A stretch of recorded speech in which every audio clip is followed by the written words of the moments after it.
महाराष्ट्र दिनाच्या आणि जागतिक कामगार दिनाच्या मनापासून शुभेच्छा देते. महाराष्ट्र, सह्याद्रीच्या कडेकपारींचा महाराष्ट्र, मावळ मातीचा बुलंद आवाज महाराष्ट्र, छत्रपतींच्या घोड्यांच्या टापांनी शत्रूच्या उरात धडकी भरवणारा महाराष्ट्र, अटकेपार झेंडा रोवणाऱ्या पराक्रमी वीरांचा महाराष्ट्र, स्वातंत्र्यासाठी हौतात्म्य पत्करलेल्या क्रांतिकारकांचा महाराष्ट्र, समाज सुधारकांचा, ज्ञानमहर्षींचा, विचारवंतांचा महाराष्ट्र. आणि याच महाराष्ट्राची स्थापना 1 मे 1960 रोजी झाली. भारताला स्वातंत्र्य मिळाल्यानंतर ज्या राज्यांची पुनर्रचना करण्यात आली त्याच्यामध्ये भाषिक प्रांतवार रचना करण्यात आली आणि मराठी भाषा बोलणाऱ्या, जाणणाऱ्या, जगणाऱ्या महाराष्ट्राची स्थापना करण्यात आली. परंतु या महाराष्ट्र राज्याची स्थापना होत असताना सुद्धा एक चळवळ उभारावी लागली. मुंबईसह महाराष्ट्र एकसंध निर्माण व्हावा यासाठी अनेक नेत्यांनी योगदान दिलं. त्यामध्ये आचार्य आत्रे, श्रीपाद डांगे, सेनापती बापट, S.N. जोशी यासारख्या नेत्यांनी महत्त्वपूर्ण भूमिका बजावली. पण त्याचबरोबर 105 हुतात्म्यांना आपलं बलिदान द्यावं लागलं आणि त्याच्यातूनच महाराष्ट्राचा जन्म झाला. महाराष्ट्राला ऐतिहासिक, सांस्कृतिक, सामाजिक खूप मोठा वारसा तर आहेच, परंतु स्वातंत्र्यपूर्व आणि स्वातंत्र्योत्तर काळामध्येही देशाच्या जडणघडणीमध्ये महाराष्ट्राने खूप मोलाचं कार्य केलेलं आहे. खऱ्या अर्थाने महाराष्ट्र ओळखला जातो ती संतांची भूमी म्हणून. संत ज्ञानेश्वर महाराज, संत एकनाथ महाराज, संत नामदेव महाराजांपासून संत तुकारामांच्या पर्यंत अनेक संतांनी अध्यात्मातून समाज परिवर्तन घडवून आणलं.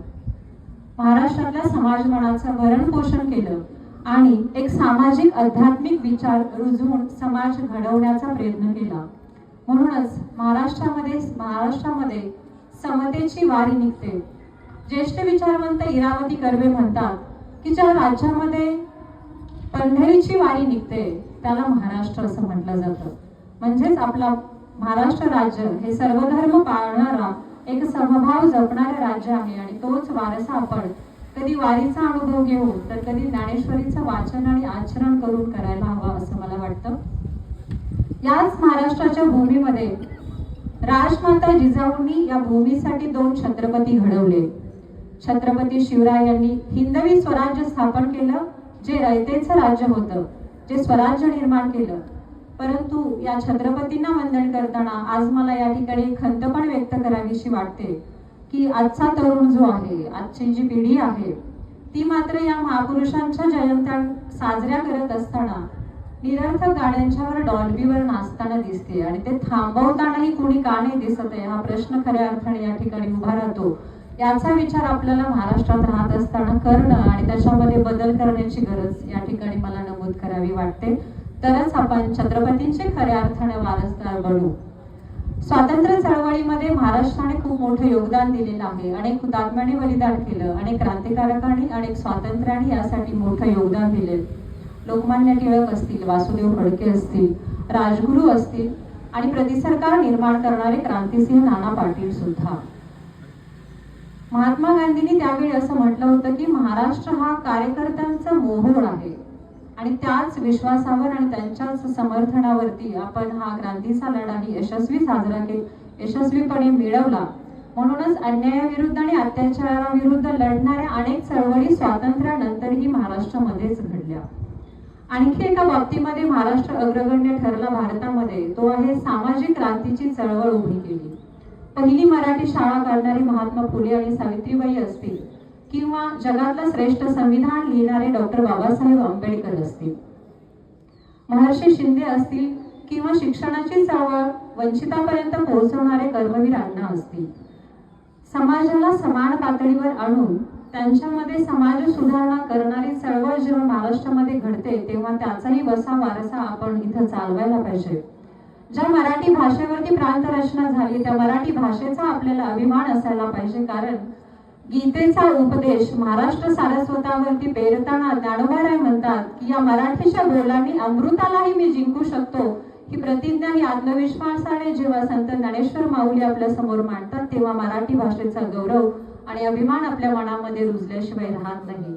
आत्ताच जी अभिजात मराठी भाषेला जी दर्जा मान्यता मिळाली त्याचा अभिमान तर आहेच, पण तुम्ही आम्ही रोजच्या जीवनामध्ये मराठी भाषा बोलणारा शिक्षण घेताना मराठी भाषेत घेतोय का याचा पुन्हा एकदा विचार करण्याची वेळ त्यानिमित्ताने या ठिकाणी येते. महाराष्ट्राने अनेक शास्त्रज्ञ दिले, अनेक खेळाडू दिले, अनेक साहित्यिक दिले, सहकार चळवळ दिली, चित्रपट सृष्टी दिली, असे अनेक प्रकारे महाराष्ट्राचे योगदान भारतीय विकासामध्ये तर आहेच. भारत देशामधल्या राज्यांच्या मध्ये वेगवेगळ्या अर्थव्यवस्थामध्ये एक मजबूत अर्थव्यवस्था म्हणून महाराष्ट्राला गणलं जातं, परंतु त्याचबरोबर दुसऱ्या बाजूचाही विचार करायला पाहिजे. अजूनही गरिबी आहे, अजूनही बेरोजगारी आहे, अजूनही महाराष्ट्रातल्या ग्रामीण भागामध्ये आदिवासी भागामध्ये शिक्षण आणि आरोग्य पोहोचलेलं नाही. त्याच्यासाठी तुम्हा आम्हाला वैयक्तिक पातळीवरती प्रयत्न करावे लागतील. स्वतःचा विकास करता करता आपल्या सभोवतालचा विकास करण्यासाठी आपल्या आयुष्यात थोडासा वेळ, थोडासा पैसा जर दिला तर या समाज उभारणीमध्ये, महाराष्ट्र उभारणीमध्ये आणि पर्यायाने भारताच्या उभारणीमध्ये आपलं योगदान आपण देऊ शकतो असं मला वाटतं. आणि त्यासाठी तरुणांनी सारासार विचार करून हा इतिहास, हे महापुरुष मुळापासून समजून घ्यायला पाहिजे, वाचन करायला पाहिजे आणि त्यानुसार आचरण करायला पाहिजे असं मला वाटतं. दुसरं एक औचित्य आज आहे ते कामगार दिनाचं. जागतिक पातळीवरती कामाचे तास कमी व्हावेत याकरता अमेरिकेमध्ये एक मोठी चळवळ उभारली, आंदोलन झालं आणि तेव्हापासून कामगार दिन साजरा केला जातो. कामगारांचे प्रश्न, कायदे, नियमावली यांच्या दृष्टीने ही पार्श्वभूमी अधिक महत्वाची वाटते.